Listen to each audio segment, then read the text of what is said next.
Sarah made a decision which rippled through the pages of human history. And let's not let Abram off the hook. There's not the slightest hint Hagar had any say to decline the offer.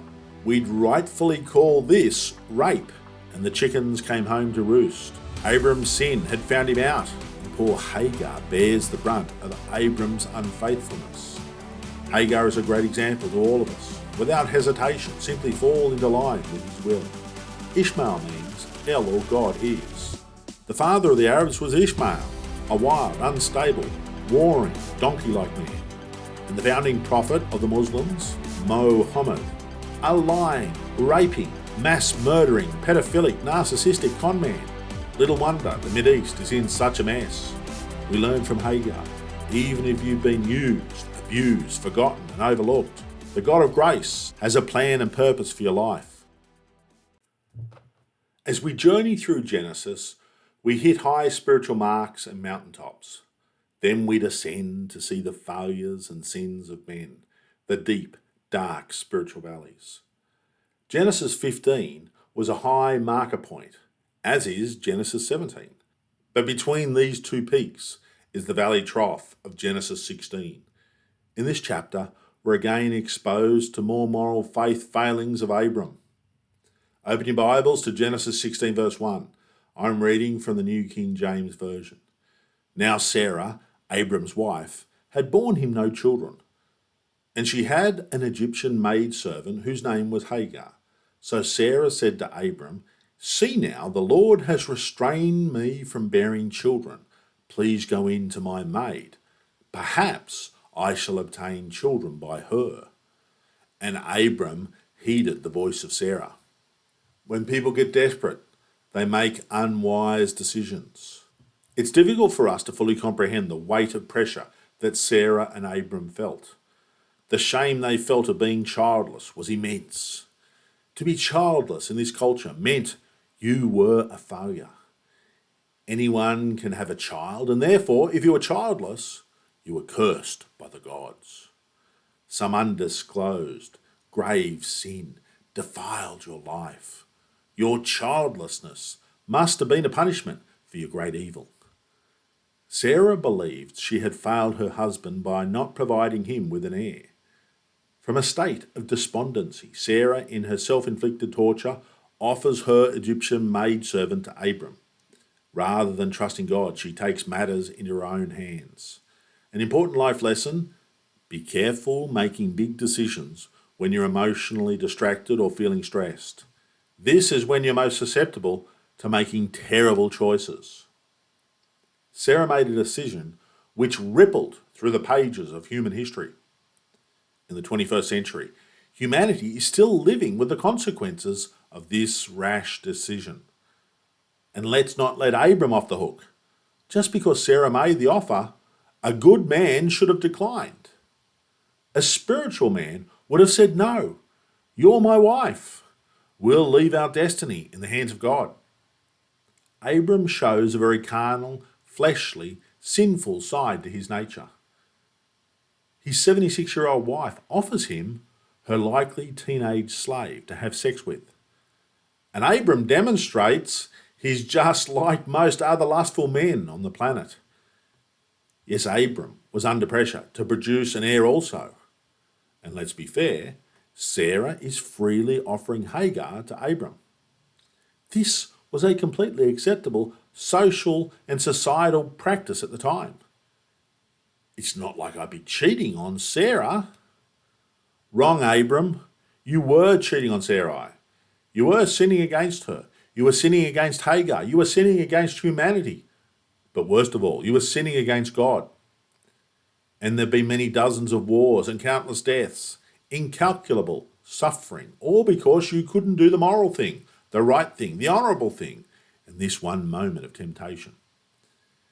If Abram only knew the extent of the ramifications of this sin. Sadly, we don't have this type of foreknowledge. The next time you're tempted to sin, engage your spiritual imagination. Consider the potential ramifications of your sin. Perhaps that secret sin you're contemplating, might result in hundreds of people ending up in hell. Abram didn't consider the cost of his sin.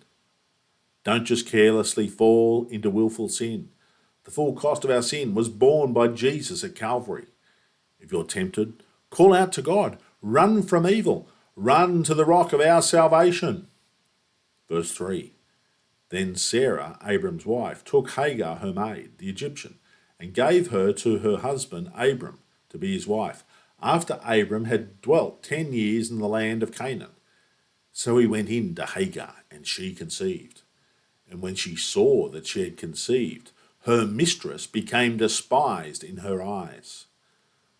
The Bible doesn't shy away from documenting the sin of its main protagonists.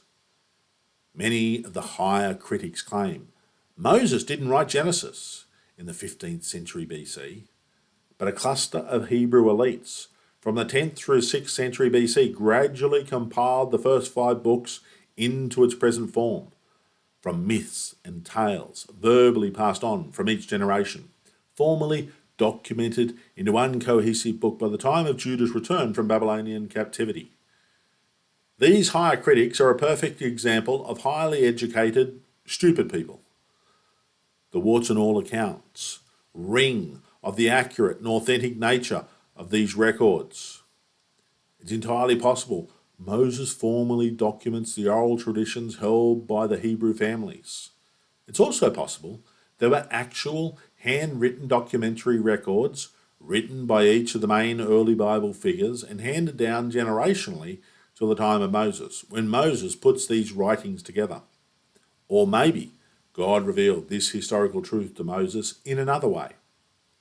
But through this section of Genesis, we see the repeated moral failures of the father of the Jewish and Arab people. The Bible politely renders this as Abram taking a young maid as a second wife. But if we're more brutally honest, he takes a teenage slave to his tent and impregnates her. I assume she was a teenager, as in these early times most women were married before they turned 20. There's not the slightest hint Hagar had any say to decline the offer. So a rich and powerful ruler had sex with a young slave girl he owned. In our modern era, we'd rightfully call this rape, even if Hagar did consent.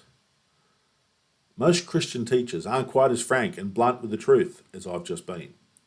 But I think we have to truthfully come to the Bible and uncover what's before us. God most certainly doesn't approve of this action by Abram. And I kind of like that Hagar begins to feel hope from her former powerless position. You can't help but empathise with Hagar, a slave, now the future mother to rich and powerful Abram's heir, the likely inheritor of his entire estate. Just a few months earlier, she was washing the clothes of Sarah and attending to Sarah's every menial wish. Her pregnancy sees her social status radically elevated. She understandably miscalculates the circumstances and rapidly sees her mistress, now as her rival, to be competed with, bettered, replaced, despised. Verse 5. Then Sarah said to Abram, "My wrong be upon you. I gave my maid into your embrace, and when she saw that she had conceived, I became despised in her eyes. The Lord judge between you and me." And this is a lesson to all husbands. Just because your wife says it's okay doesn't automatically mean it's okay. Not that I have any personal experience in dealing with wives. I've never been married. I've never even had a serious relationship.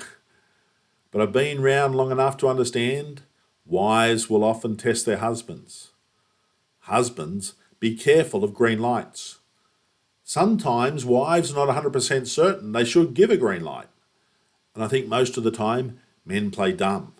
But they really know when they're walking into a green light that's flashing red. When a man replies to a green light by asking, "Are you really sure you're okay with this?" and the wife replies, "Yes, darling, I'm 100% okay with it." After decades of interested observations from the sidelines of relationships, I can unscramble this coded conversation for husbands. If you don't want to suffer the consequences, don't take the green light. It's really a red light. If you had to ask, it's almost certainly a red light.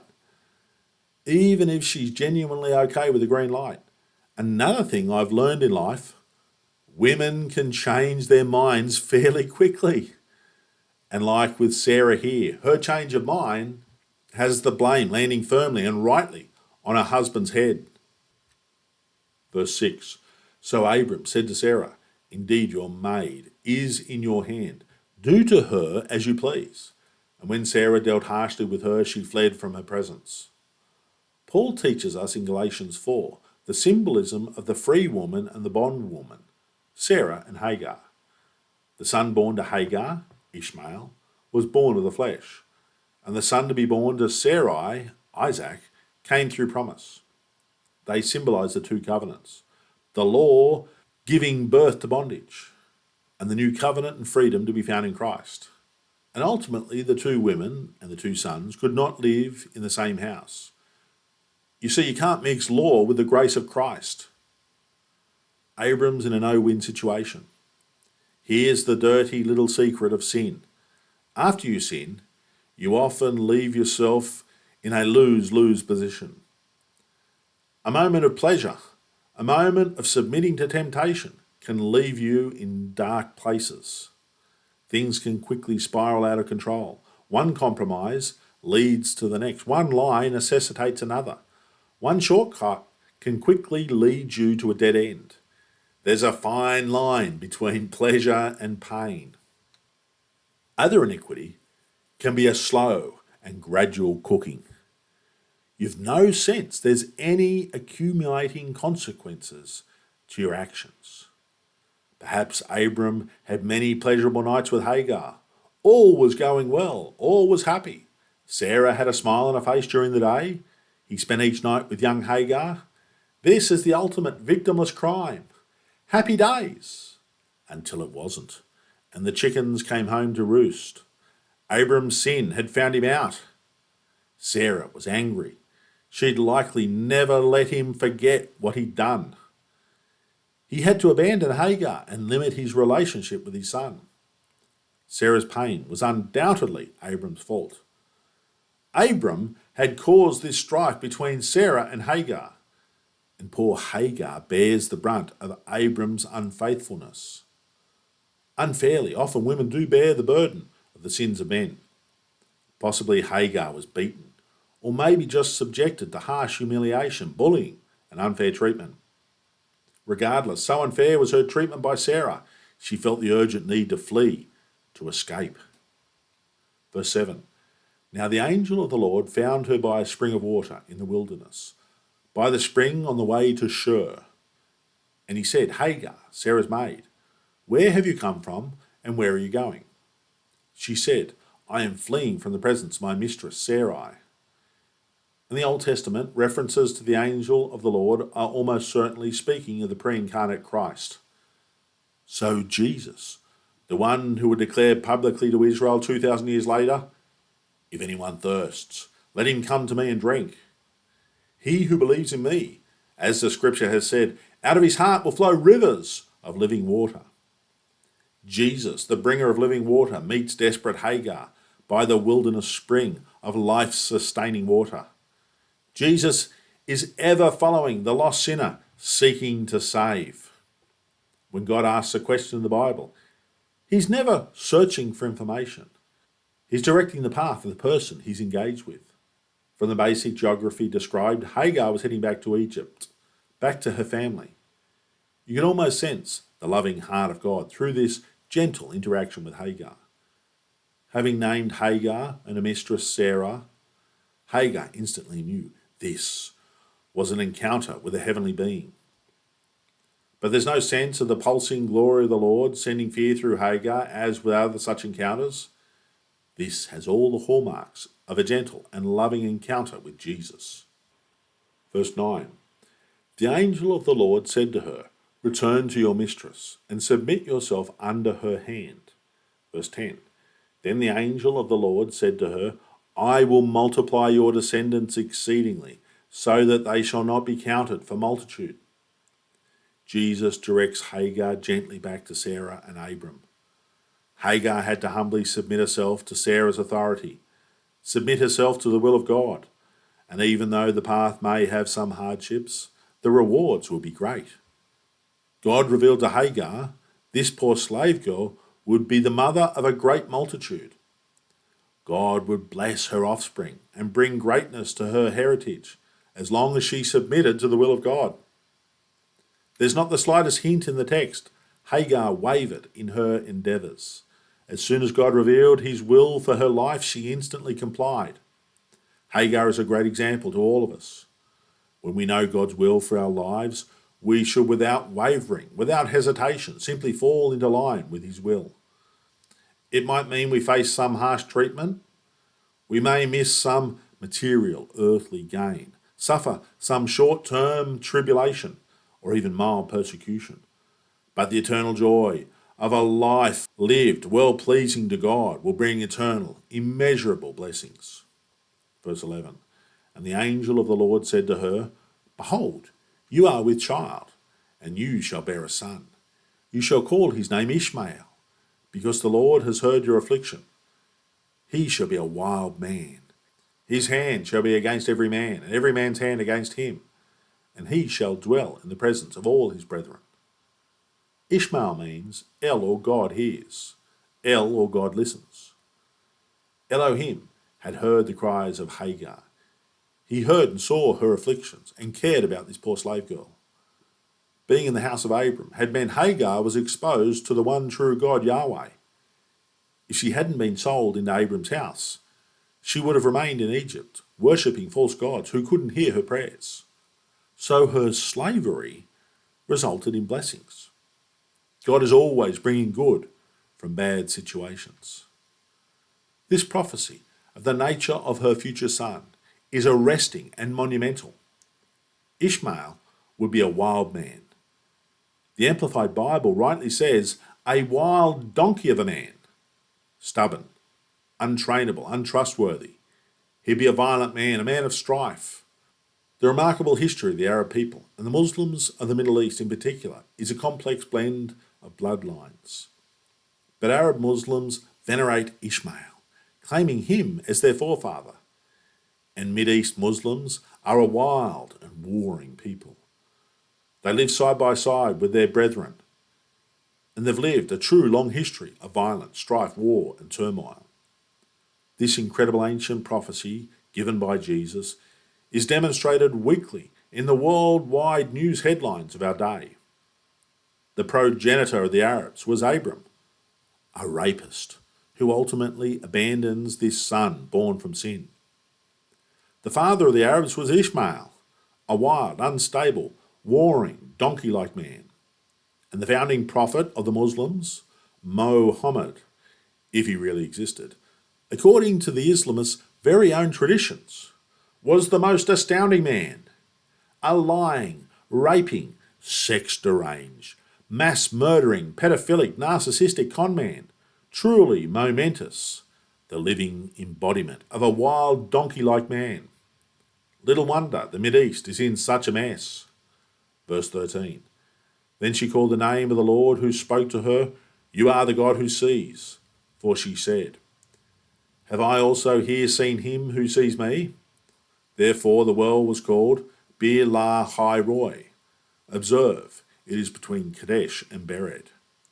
Having completed her engagement with this wonderful heavenly being, Hagar clearly had the spiritual discernment to recognize she was speaking to God himself. Of very strong hopes that I'll meet Hagar in glory one day. This poor slave girl was also a woman of great faith, and her naming of the spring shows her faith, the one who lives and sees me. In this naming, she declares Yahweh, the true and living God, not like those fake Egyptian gods that she grew up with. We learn from Hagar, even if you've been used, abused, forgotten, and overlooked, the God of grace has a plan and purpose for your life, if only you'll live in faith and obedience to his will. She called Mighty El, You are the God who sees. The all-seeing God even sees an insignificant girl like me. Hagar's also declaring she's been privileged to see the great seer. When Hagar was Sarah's maid, she worked around the tents. She came and went and was virtually invisible, seemingly unnoticed. But God saw her. He noticed her. He heard her prayers. He cared about her life. This little, unnoticed slave girl, God would elevate to become one of history's most famous women. Verse 15, so Hagar bore Abram a son, and Abram named his son whom Hagar bore Ishmael. Verse 16, our last for today. Abram was 86 years old when Hagar bore Ishmael to Abram. Abram naming the boy Ishmael tells us Hagar bore witness to Sarah and Abram of her encounter with God. Abram lived to 175. So, as an 86-year-old, he'd lived less than half his long life. We can assume he was still a man full of life and vitality. 86 years young, and the best was yet to come. And in chapter 17, we'll climb out of the dark valley of sin to another high mountain peak of spiritual light. Until our next study, may God richly bless you all.